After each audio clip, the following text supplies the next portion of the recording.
Buenos días, profesor. Mi nombre es Joshua Day Pérez Orozco, del grupo 431 del Cobao Plantel 32.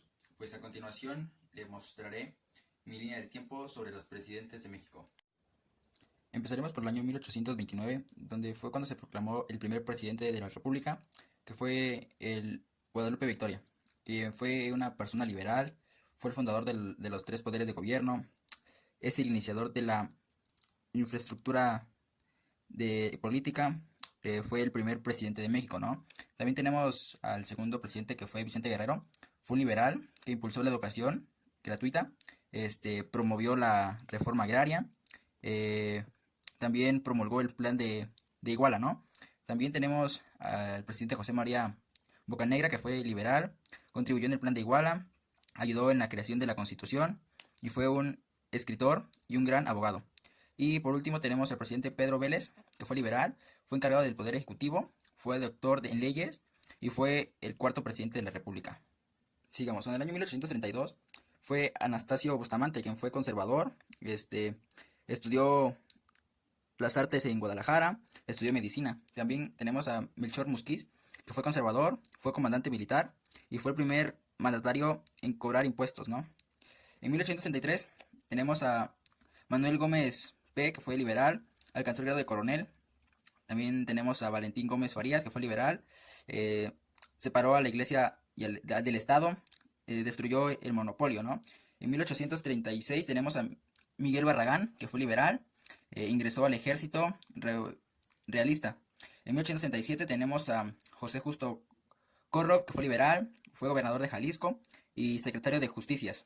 También tenemos en 1839 tenemos a Nicolás Bravo, que fue conservador, que fue comandante de pueblo, jefe de los fines del sur de la capital.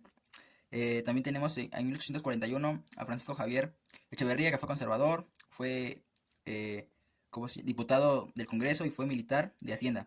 Y en 1844 tenemos a Valentín, que fue conservador, estuvo en el ejército trigarante y fue el jefe de la División Oriente. Siguiendo con los presidentes, en 1855 tenemos a Antonio López de Santa Anna, que fue liberal y después se volvió conservador. Fue opositor de la Iglesia Católica Romana. También tenemos a Martín Carrera, que fue conservador, fue director general de artillería y fue senador de la República. En 1857 tenemos a Ignacio Comonfort, que fue liberal, adoptó el sistema métrico decimal.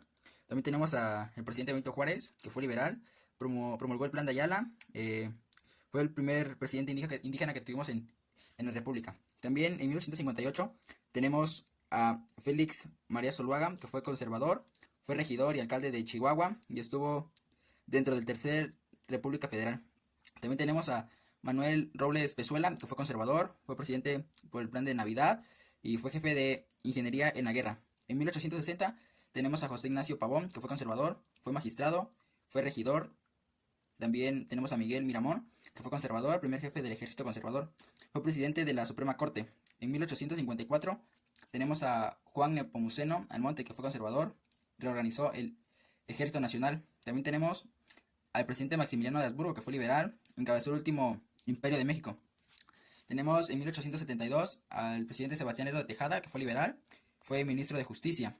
En 1876 tenemos a José María Iglesias, que fue escritor, fue liberal, fue conocido como el presidente legislativo.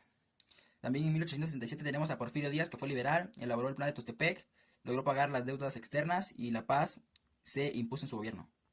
También en 1911 tenemos a Francisco León de la Barra, que fue presidente interino, también logró la división interna del maderismo. También tenemos a Francisco I. Madero, que fue presidente constitucional, tuvo un gobierno democrático. En 1913 tenemos a Pedro Lascurain, que fue un presidente interino, y también nombró a Huerta como secretario de Rectoría Exterior. También tenemos a Victoriano Huerta, que fue presidente interino, gobierno para pacificar a los maderistas. 1914 tenemos a Francisco S. Carvajal, fue presidente interino, su gobierno aceptó tratos con los constitucionalistas. 1917 tenemos a Venustiano Carranza, que fue presidente constitucional, hizo valer la Constitución. También tenemos a Eulalio Gutiérrez Ortiz, puso a Mateo Almazán como comandante de México y fue electo presidente de Zacatecas. También tenemos en 1920 a Adolfo de la Huerta, que fue presidente provisional y logró la paz interna. También tenemos a Álvaro Obregón, que fue un presidente constitucional, hizo la repartición de tierras y realizó su proyecto de reforma social. En 1924 tenemos a Plutarco Elías Calles, que creó el Banco de México, fundó los bancos Ejidal y Agrícola. Tenemos a Emiliano Portes Gil, que hizo el maderismo en el país, convirtió a la nación capitalista. En 1930 tenemos a Pascual Rubio, que fue presidente constitucional, reconocido la Segunda República Española. Tenemos en 1932 a Abelardo L. Rodríguez, que promulgó la reforma antireeleccionista, fundó el Banco de Crédito. En 1964 tenemos a Lázaro Cárdenas del Río, fue presidente constitucional y creó la reforma educativa. En 1940 tenemos a Manuel Ávila Camacho, que fue presidente constitucional y desapareció al PRM. Miguel Alemán Valdés transformó al PMR en el PRI actual. Construyó la ciudad universitaria. En 1952 tenemos a Adolfo Ruiz Cortines, hizo la gestión del reparto agrario. En 1958 Adolfo López Mateo, reformó la Constitución de la República. En 1964 Gustavo Díaz Ordaz fomentó el desarrollo económico. En 1970 Luis Echeverría Álvarez creó el Instituto Mexicano de Comercio Exterior. En 1976 José López Portillo y Pacheco descubrió importantes yacimientos de petróleo en Chiapas. En 1982 Manuel de la Madrid Hurtado, hubo una severa crisis económica en su gobierno. En 1988 tenemos a Carlos Salinas de Gortari, hizo el programa de solidaridad y disminuyó la deuda externa. En 1994 tenemos a Ernesto Zedillo Ponce de León, presidente constitucional y fue el primer presidente al mando del PRI. En el año 2000 tenemos a Vicente Fox Quesada, disminuyó la deuda interna e incrementó las reservas internacionales. En 2006 tenemos a Felipe Calderón Hinojosa, presidente constitucional, y propuso el aumento salarial y propuso el nuevo Código Penal. En el 2012 tenemos a Enrique Peña Nieto, que hizo la reforma educativa, la reforma financiera, la reforma energética. Y en el 2018 nuestro presidente actual es Andrés Manuel López Obrador.